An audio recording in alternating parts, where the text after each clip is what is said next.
नमस्कार दोस्तों। Ocean network में आपका स्वागत है। बैकग्राउंड से आप ये तो समझ ही गए होंगे कि मैं दिल्ली नहीं हूँ, यानी अपने स्टूडियो में नहीं हूँ। तो आज मैं जयपुर आया हुआ हूँ और यहाँ क्यों आया हुआ हूँ ये भी बताने में मुझे संकोच नहीं है।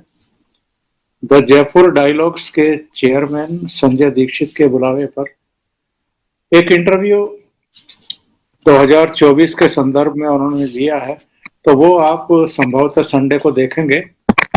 और मेरे साथ जो जुड़ने वाले हैं विजय सरदाना साहब, वो भी आज दिल्ली में नहीं है, यानी मैं जयपुर में हूं और वो महाराष्ट्र के छत्रपति संभाजी नगर, जो पुराना शहर का नाम औरंगाबाद में एक कार्यक्रम के सिलसिले में है। तो दोनों आज आउट ऑफ स्टेशन है, लेकिन फिर भी मुद्दा ऐसा है जिस पर चर्चा करना बहुत जरूरी था। तो मैं सबसे पहले तो विजय सरदाना साहब का स्वागत कर लेता हूं। विजय जी, बहुत स्वागत है। नमस्कार। नमस्कार सर। और दूसरे आपका आभार कि आप आउट स्टेशन हैं, इसके बावजूद राष्ट्र की सेवा में उपलब्ध हैं, पूरी तरह संलग्न हैं। मैं इसे राष्ट्र की सेवा ही मानता हूं। ज्वलंत मुद्दों पर जब हम चर्चा करते हैं तो बहुत सारे लोगों की प्रतिक्रियाएं आती हैं कि वो इस विषय पर आप लोगों के विचारों की बाट ही जो रहे थे। तो विजय जी, आज हम बात करेंगे अहमदाबाद यानी गुजरात हाई कोर्ट के उस आदेश की जिसमें उन्होंने राहुल गांधी की याचिका को खारिज कर दिया, जिस याचिका में उन्हें राहत देने की मांग की गई थी। और सूरत की अदालत ने मानहानि केस में उनको जो 2 साल की सजा सुनाई थी, उस सजा को उन्होंने रद्द करने की मांग की थी। गुजरात हाई कोर्ट ने ना तो सूरत की कोर्ट के फैसले को स्टे किया, ना रद्द किया, यानी राहुल गांधी अयोग्य ही बने रहेंगे, उनकी संसद सदस्यता भी बहाल नहीं होगी और उनका जो बंगला उनसे एक तरीके से छिन गया है वो भी उनको वापस नहीं मिलेगा। मैं और दर्शक ये समझना चाहते हैं कि गुजरात हाई कोर्ट का जो ये फैसला आया है, इस पर आपकी राय क्या है? आप इस फैसले को कैसे देखते हैं? ओंकार जी, सबसे पहले आपको और सभी दर्शकों को मेरा प्रणाम। जी नमस्कार, बहुत स्वागत। पॉलिटिक्स शुरू से करने से पहले मैं आपके माध्यम से सभी दर्शकों से एक निवेदन करना चाहता हूं। मैं आज छत्रपति संभाजी नगर में हूं, जिसको पहले हम औरंगाबाद के नाम से जानते थे। यहां से करीब 35 किलोमीटर दूर एक एलोरा गुफाएं हैं। जी हाँ, जी हाँ। अगर भारत की, और ये गुफाएं 8वीं शताब्दी की है, 7वीं और 8वीं शताब्दी की है। उस समय भारत का तकनीकी ज्ञान क्या था, अगर किसी को यह समझना हो तो एलोरा चला जाए। मेरा ये कहने का मतलब है सर कि आज 2023 में हम बिल्डिंगें बनाते हैं और गिर जाती हैं। जी जी। 8वीं शताब्दी में जो बिल्डिंगें बनी थी आज खड़ी हुई हैं, और एक पत्थर से तराशी हुई बिल्डिंग है, ना उसमें सीमेंट है, ना उसमें लोहा है, ना उसमें कोई modern so called software use किए गए हैं, ना उस समय कोई इस तरह के जो मॉडर्न कॉन्सेप्ट की हम बात कर रहे हैं। एक पहाड़ को काट के जो वहां पे गुफाएं बनाई गई हैं। मैं ओंकार जी आपके माध्यम से, ये थोड़ा सा टाइम मैं ले रहा हूं 1 मिनट का, जी जी, ये बताना चाहता हूं कि भारत की सभ्यता, भारत की कला, भारत का विज्ञान 8वीं शताब्दी में, मैं 23वीं शताब्दी की बात नहीं कर रहा हूं या 21वीं शताब्दी की बात नहीं कर रहा हूं, मैं 8वीं, 7वीं और 8वीं शताब्दी की बात कर रहा हूं, जब बाकी धर्म और बाकी सभ्यताएं अभी शैशव काल में थी या पनपी भी नहीं थी। भारत का जो सांस्कृतिक विरासत थी, आध्यात्मिक विरासत थी, जो वैज्ञानिक तकनीकें थी, अगर आप उसको देखेंगे तो आपको अपने देश पे गर्व हो जाएगा, सीना चौड़ा हो जाएगा। तो जिन लोगों ने नहीं देखा है वो कृपया भारत दर्शन करें, विदेश जाके टाइम वेस्ट करने की जरूरत नहीं है। जो यहां है वो इतना समृद्ध है कि दुनिया को भी बहुत कुछ हमसे सीखना है। ये विश्व गुरु ऐसे ही नहीं था, एलोरा उसका एक एग्जाम्पल है। तो ये तो मेरा आज का थोड़ा सा जो अनुभव था, मैं दर्शकों के साथ शेयर करना चाहता था। कभी मैं एक वीडियो बनाऊंगा, मैंने सैकड़ों फोटोज लिए हैं, उनमें से शॉर्टलिस्ट करके मैं डालूंगा दर्शकों के लिए अपने चैनल पे, और उम्मीद करूंगा कि लोग भारत की इन संस्कृतियों को देखें। अब ओंकार जी आते हैं विषय पे जो आपने छेड़ा जी। वो बहुत महत्वपूर्ण विषय है। वो सिर्फ अगर हाईकोर्ट का ऑब्जर्वेशन देखते हैं तो उसमें जो पैराग्राफ हाईकोर्ट ने यूज किया है वो अपने आप में एक बहुत ही, जिसे कहते हैं कि गंभीर टिप्पणी है।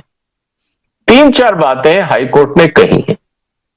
पहला ये कि कोई भी कारण नहीं है कि इनको जो कन्विक्शन हुआ है उससे इनको स्टे दिया जाए। कोई कारण नहीं है, कोई कारण इन्होंने बताया ही नहीं है कि इनको स्टे क्यों दिया जाए। पहली बात, इसका मतलब यह है कि हाईकोर्ट ने माना कि इन्होंने जो क्राइम किया है और उसके बाद जो लोअर कोर्ट ने जजमेंट दिया है उसमें कहीं कोई कमी नहीं है, दैट इज राइट, और हाई कोर्ट ने उसको टेक्निकली अपहोल्ड किया। पहली बात।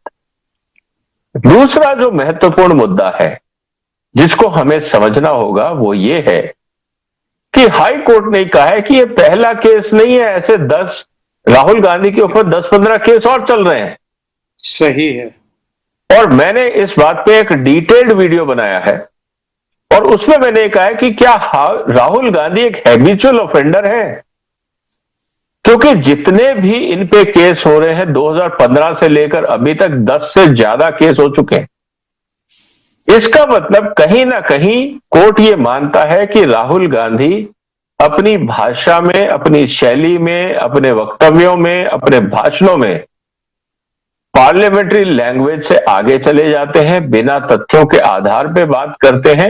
इसलिए उनके बहुत सारे वक्तव्यों पे हिंदुस्तान में अलग अलग जगह पे एफआईआर हुई है या कोर्ट केसेस चल रहे जी। इसका मतलब यह है कि कहीं ना कहीं राहुल गांधी को यह लगता है कि वो कानून से ऊपर है।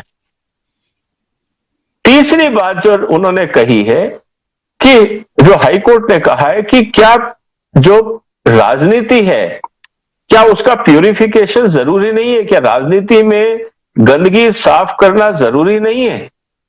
और अगर हमारे राजनेता और बड़ी बड़ी पार्टियों के शीर्ष नेता अगर इस तरह की भाषा का इस्तेमाल करेंगे तो जनमानस पे, आम आदमी पे क्या मैसेज जाएगा, क्योंकि हम लीडर्स को फॉलो करते हैं ना, और लीडर्स ही अगर अपनी बात को सही नहीं रखेंगे तो क्या यह उचित है। इसीलिए राहुल गांधी को इस बात को समझना होगा कि उनके क्राइम आम आदमियों की तरह कंपेयर नहीं किए जा सकते। वो लीडर हैं, उनकी जिम्मेवारियां दूसरों से ज्यादा है। अगर वही कानून तोड़ते हैं, वही सभ्यता भंग करते हैं तो खामियाजा उनको भुगतना चाहिए, ताकि बाकियों के लिए कि वो रोल मॉडल बन सके कि गलती करोगे तो बड़ा नेता नहीं बच पाया तो तुम कैसे बचोगे। तो समाज में एक सुधार प्रक्रिया होगी, राजनीति में सफाई शुरू होगी। और चौथी बात जो हाई कोर्ट ने कही है, उन्होंने ये कहा है कि न्याय की दृष्टि से जो लोअर कोर्ट ने डिसीजन लिया है वो गलत नहीं है। ना वो गलत है, ना वो किसी रूप में आप उस पर डिफेक्ट निकाल सकते हो। इसका मतलब हाई कोर्ट ने काफी डिटेल्ड विवेचना करके उस पर जजमेंट दिया है। और अब ये देखना होगा सर, आने वाले दिनों में डेफिनेटली ये सुप्रीम कोर्ट जाएंगे और सुप्रीम कोर्ट क्या हाई कोर्ट के ऑब्जर्वेशंस को ओवररूल करता है, तो अगर करता है तो किस आधार पे सुप्रीम कोर्ट के पास क्या आधार है other than sympathy for a habitual offender? इस बात को समझना होगा। Sympathy for a habitual offender, या सुप्रीम कोर्ट के पास दूसरा विकल्प है कि वो हाई कोर्ट के जजमेंट को ऑनर करे, या उसको कहे we have nothing to say, nothing to add, nothing to delete, high court judgment is in order. अगर ये बात सही हो जाती है तो ये भारत की राजनीति में एक सफाई अभियान की शुरुआत होगी। जी सर। विजय जी, दोनों बातें हैं। नंबर एक, हाई कोर्ट ने जो कुछ कहा है उसे सुप्रीम कोर्ट मान ले और राहुल गांधी को किसी तरह की राहत ना दे। ऐसे में राहुल गांधी को 2 साल के लिए जेल जाना पड़ेगा। इसके अलावा उनके सामने कोई और कोई विकल्प नहीं है, उपाय भी नहीं रहेगा। दूसरी बात, जिसके बारे में आज सोशल मीडिया में जम करके टिप्पणियां हुई हैं, सुबह मैंने एक ट्वीट किया था, एक वीडियो भी बनाया था दिल्ली हवाई अड्डे पे 5.5 मिनट का। उस पर भी बहुत सारे लोगों की टिप्पणियां आई कि सुप्रीम कोर्ट है ना, अगर तीस्ता सीतलवाड़ के लिए रात को 9 साढ़े 9 बजे सुप्रीम कोर्ट बैठ सकती है और एक ही दिन में 2 अलग अलग बेंचें सुनवाई कर सकती हैं तीस्ता सीतलवाड़ की, तो राहुल गांधी के लिए तो रात को 2 बजे भी खुल जाएंगी। तो मैं ये जानना चाहता हूं, दोनों स्थितियों में, पहली स्थिति में राहुल गांधी अगर जेल गए तो, और दूसरी स्थिति में अगर सुप्रीम कोर्ट ने इनको राहत दे दी तो क्या सिचुएशन बनेगी? सर, दूसरे मुद्दे को पहले उठाते हैं। जी, सुप्रीम कोर्ट अगर राहत देगा तो सुप्रीम कोर्ट से ये एक्सपेक्टेशन है कि वो एक स्पीकिंग ऑर्डर दे कि किस आधार पे, कौन से ऐसे तथ्य थे, कौन से ऐसे कंसिडरेशन थे जो हाई कोर्ट ने संज्ञान में लिए और सुप्रीम कोर्ट उससे सहमत नहीं। पहली बात तो ये है, अगर सुप्रीम कोर्ट हाई कोर्ट की मुद्दे पे सहमत नहीं है तो सुप्रीम कोर्ट को जवाब देना पड़ेगा अपने रिटर्न ऑर्डर। अगर सुप्रीम कोर्ट अपने, जिसको स्पीकिंग ऑर्डर बोला जाता है कोर्ट की भाषा में, अगर सुप्रीम कोर्ट स्पीकिंग ऑर्डर नहीं देता है तो हर देश का नागरिक इस बात को मानने को तैयार हो सकता है या सोच सकता है कि supreme court is not transparent और ऑब्जेक्टिव इन असेसमेंट। लेकिन मुझे लगता है सुप्रीम कोर्ट ऐसा नहीं करेगा, पहली बात। दूसरा उसका पक्ष यह है कि सुप्रीम कोर्ट हाई कोर्ट की बात को एंडोर्स कर देता है, तब तो मुद्दा कोई बात ही नहीं बचती। फिर राहुल गांधी साहब को वही करना होगा जो देश का कानून बोलता है, क्योंकि उनको किसी तरह का प्रेफरेंशियल ट्रीटमेंट सुप्रीम कोर्ट से भी नहीं मिला है जिसकी वो उम्मीद कर रहे हैं। तो कुल मिला के ये बात सही हो जाएगी कि देश का कानून इर्रेस्पेक्टिव ऑफ वीआईपी हो या आम आदमी हो, सबके लिए बराबर है। इससे देश के कानून में लोगों की आस्था बढ़ेगी, सुप्रीम कोर्ट में आस्था बढ़ेगी और न्याय प्रणाली में आस्था बढ़ेगी।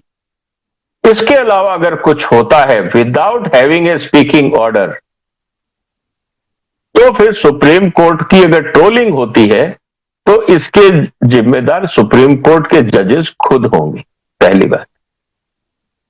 दूसरा मुद्दा आता है कि अगर इसमें किसी तरह का राहुल गांधी साहब चाहते हैं कि कंसेशन मिल जाए, तो सवाल अब यह होता है कि वो बातें हाई कोर्ट के सामने क्यों नहीं रखी गई।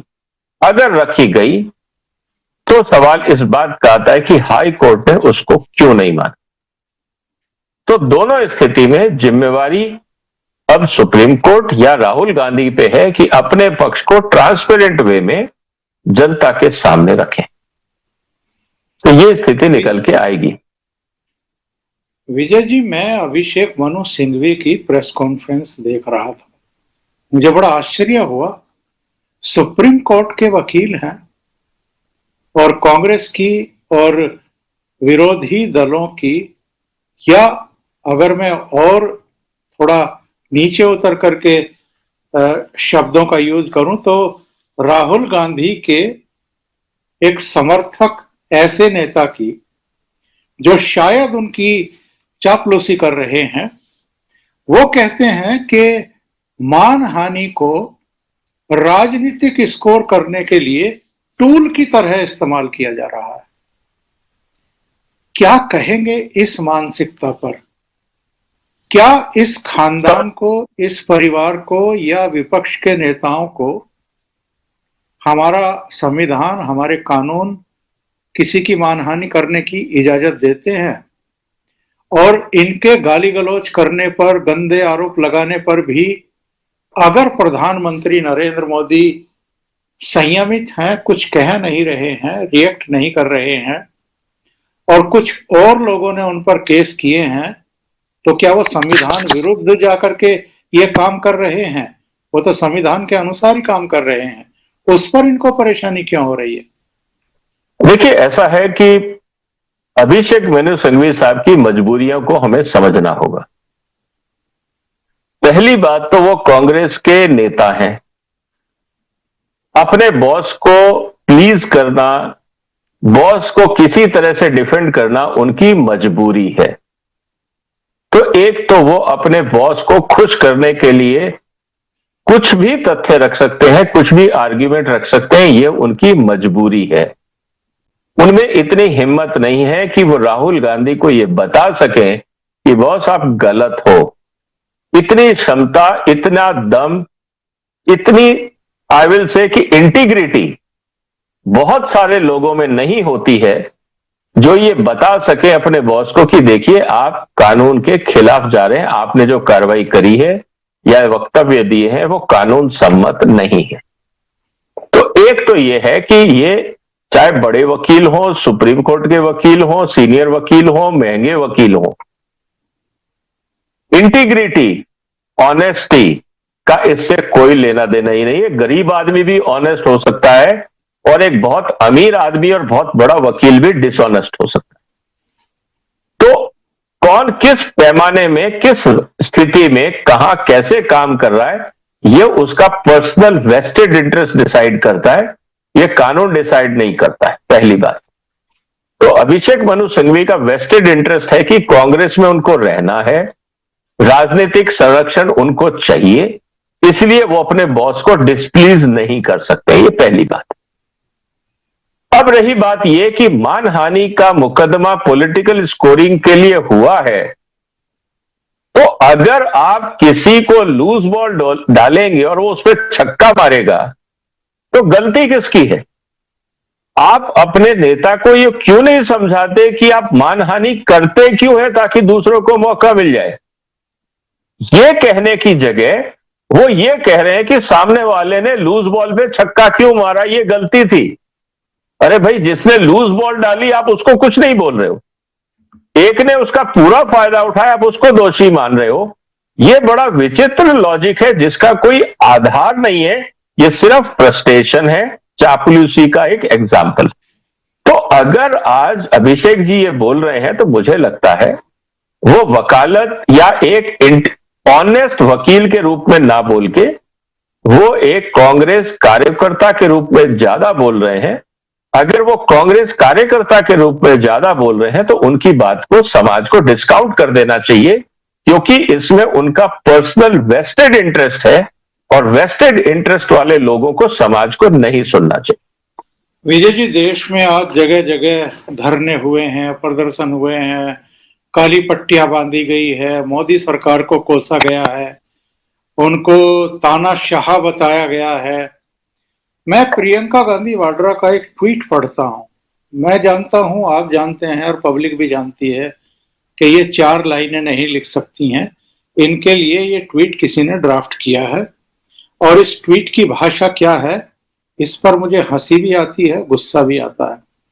इन्होंने लिखा है, समर शेष है, जनगंगा को खुलकर लहराने दो, शिखरों को डूबने और मुकुटों को बह जाने दो, पथरीली ऊंची जमीन है तो उसको तोड़ेंगे, समतल पीटे बिना समर की भूमि नहीं छोड़ेंगे, समर शेष है चलो ज्योतियों के बरसाते तीर, खंड खंड हो गिरे विषमता की काली जंजीर।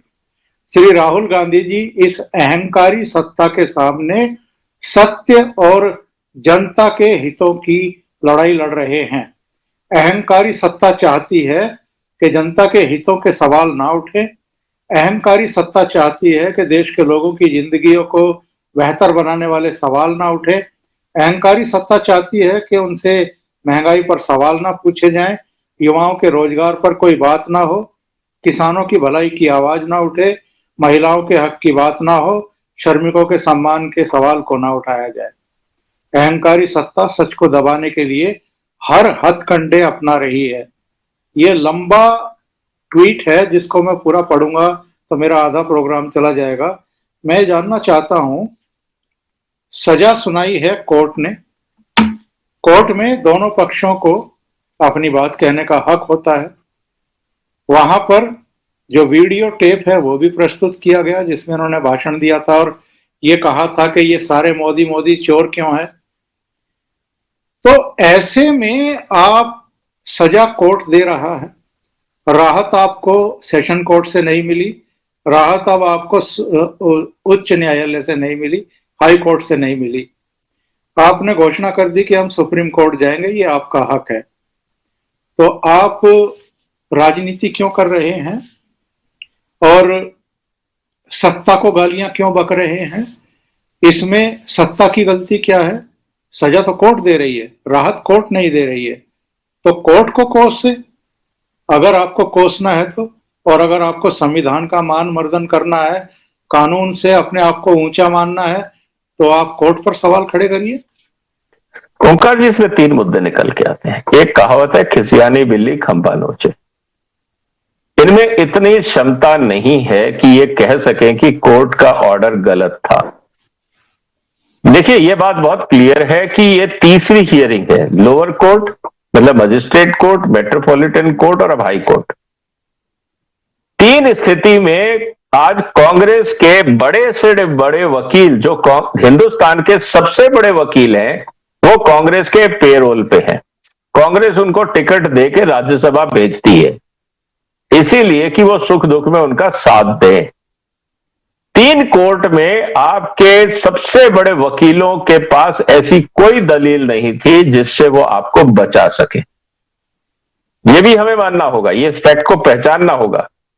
अगर सुप्रीम कोर्ट के सबसे बड़े वकील, जिनका नाम आपने लिया अभिषेक मनु सिंघवी, आपको क्या लगता है कि वो राहुल गांधी के जो एडवोकेट लोअर कोर्ट्स में जिरह कर रहे थे, आर्ग्यूमेंट्स कर रहे थे, अभिषेक मनु सिंघवी ने उनको एडवाइस नहीं किया होगा या गाइडेंस नहीं दी होगी? और अगर इतना ही इंपॉर्टेंट केस था तो वो खुद जाके अपीयर क्यों नहीं हुए? इसका मतलब उनको ये पता है कि इस केस में कुछ ऐसा नहीं है कि मैं राहुल गांधी को बचा सकूं, तो अपनी इज्जत बचाने के लिए राहुल गांधी जेल अगर जाते हैं तो जाएं, वो खुद अपीयर नहीं होंगे। पहली बात। अगर उन्होंने एडवाइस दी और उनके आर्ग्यूमेंट्स और एविडेंसेस को कोर्ट ने नहीं माना, तो यह बात सही है कि सुप्रीम कोर्ट में सिर्फ पॉलिटिकल कंसिडरेशन हो सकता है, आर्ग्यूमेंट में कोई दम नहीं। पहली बात।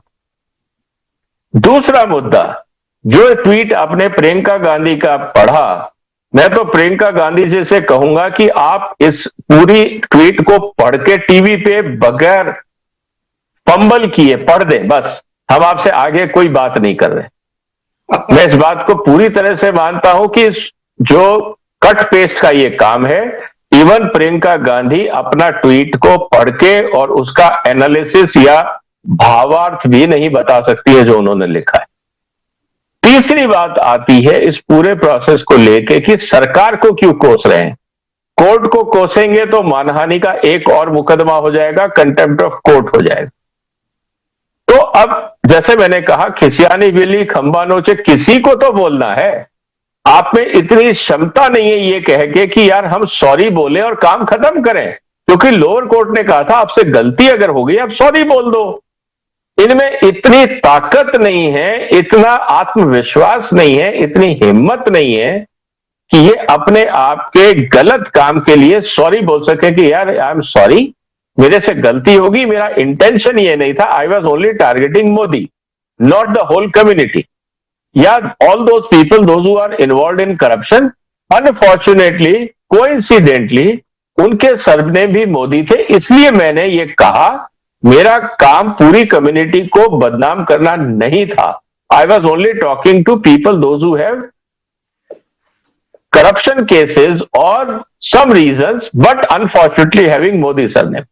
आप अपनी सफाई कोर्ट में दे सकते थे, लेकिन आपने क्या कहा, मैं माफी नहीं मांगूंगा, मैं सावरकर नहीं हूं। तो अगर आप क्राइम करें और माफी ना मांगे तो इससे ज्यादा दबंगई क्या हो सकती है।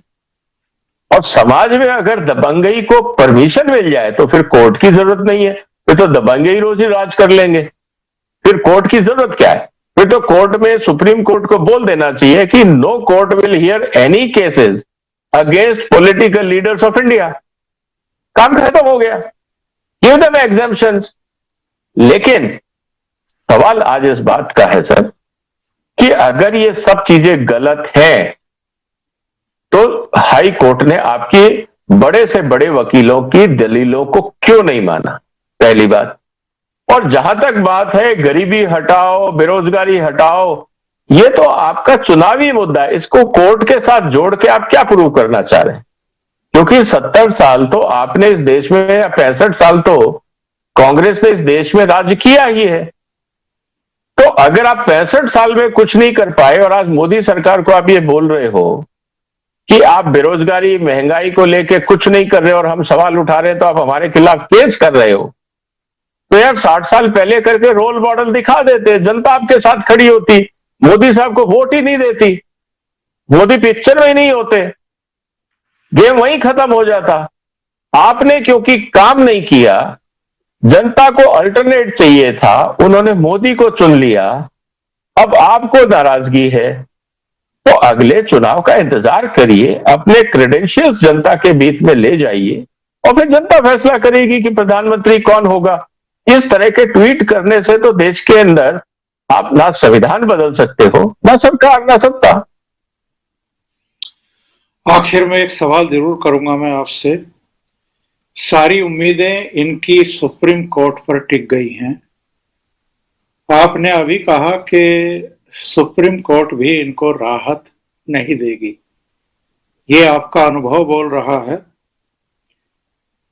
1% हम मान करके चलें कि सुप्रीम कोर्ट राहत दे देती है और व्याख्या भी कर देती है कि साहब क्यों हम इनको राहत दे रहे हैं।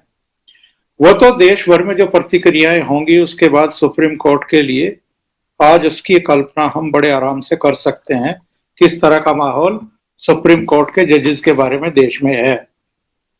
दोनों सूरत में अगर राहत मिलती है उसके राजनीतिक नतीजे क्या होंगे, और राहत नहीं मिलती है, इनको जेल जाना पड़ा और 8 साल सक्रिय राजनीति से दूर रहना पड़ा, तो इनको व्यक्तिगत रूप से, इनकी माता जी को, इनकी बहन जी को, इनकी पार्टी को कितना बड़ा खामियाजा भुगतना पड़ सकता है।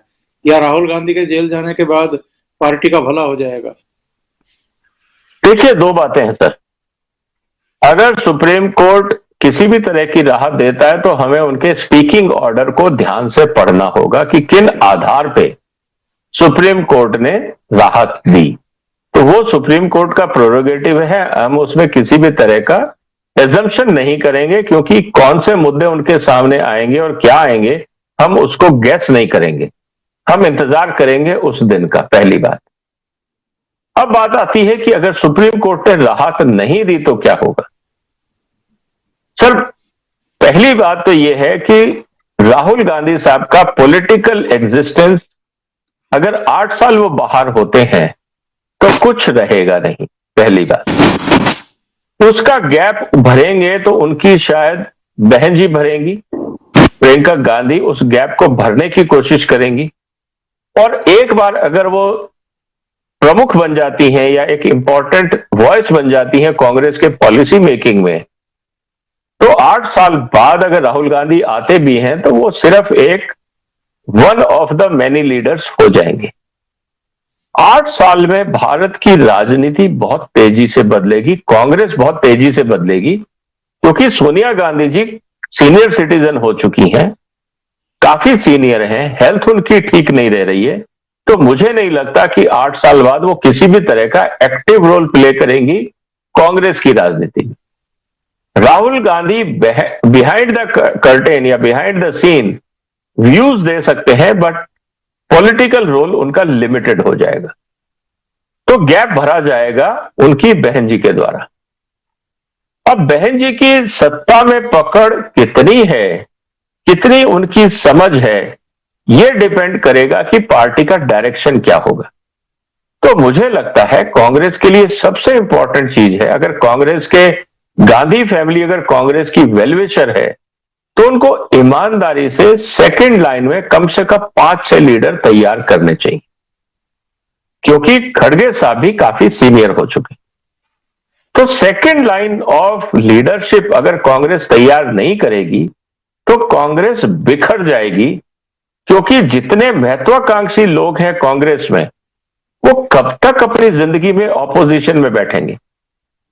कभी ना कभी तो उनको लगेगा कि यार सत्ता का सुख भोगो, हम 20-30 साल से अपना खून पसीना बहा रहे हैं, तो क्या ऑपोजिशन में बैठने के लिए बहा रहे हैं? इसका मतलब कांग्रेस में बिखराव हो सकता है, रीस्ट्रक्चरिंग हो सकता है, कांग्रेस कमजोर हो सकती है।